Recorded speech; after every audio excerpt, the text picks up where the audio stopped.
ആത്മകഥയുമായി ബന്ധപ്പെട്ട് തെരഞ്ഞെടുപ്പ് ദിവസം വ്യാജ വാർത്ത വന്നതിന് പിന്നിൽ ഗൂഢാലോചന നടന്നിട്ടുണ്ടെന്ന് CPIM കേന്ദ്ര കമ്മിറ്റി അംഗം EP ജയരാജൻ പറഞ്ഞു.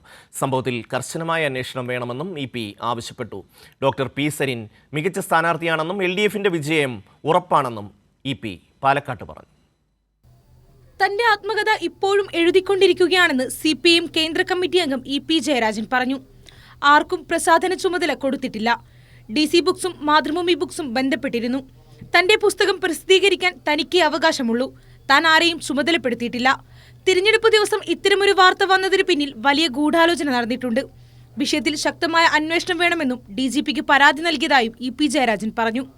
എന്റെ പുസ്തകം, ഞാൻ എഴുതിക്കൊണ്ടിരിക്കുന്ന പുസ്തകം, ഞാനല്ലേ അത് പ്രസിദ്ധീകരിക്കേണ്ടത്. ഞാൻ എഴുതിക്കൊണ്ടിരിക്കുകയാണത്. അതെങ്ങനെയാണ് പ്രസിദ്ധീകരിക്കുക? ഞാൻ ഒരാൾക്കും അതിൻ്റെ പ്രസാധന ചുമതല കൊടുത്തിട്ടില്ല. എൻ്റെ അടുത്ത് പല പ്രസാധകരും വന്നിരുന്നു, DC ബുക്സുകാർ വന്നിരുന്നു, മാതൃഭൂമി ബുക്കിൻ്റെ ആളുകൾ വന്നിരുന്നു. പക്ഷേ അത് സംബന്ധിച്ച തീരുമാനം ആയിട്ടില്ല. ഇത് സംബന്ധിച്ച് വിശദമായ അന്വേഷണം നടത്താൻ DGPക്ക് പരാതി കൊടുത്തിട്ടുണ്ട്. അത് സംബന്ധിച്ച് അന്വേഷണം നടക്കണമെന്ന് പറഞ്ഞിട്ടുണ്ട്. ഇന്നലെ തെരഞ്ഞെടുപ്പ് ദിവസമാണ്.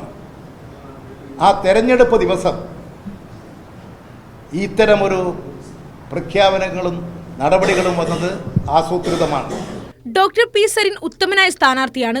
ഉന്നത ജോലി ഉപേക്ഷിച്ച് പൊതുപ്രവർത്തകനായ നിസ്വാർത്ഥ ജനസേവകനാണ് സരിനെന്നും EP ജയരാജൻ പറഞ്ഞു. സരിൻ ജയിക്കുമെന്നും എല്ലാവരും അതാണ് ആഗ്രഹിക്കുന്നതെന്നും EP ജയരാജൻ പറഞ്ഞു. ഉത്തമനായൊരു ചെറുപ്പക്കാരൻ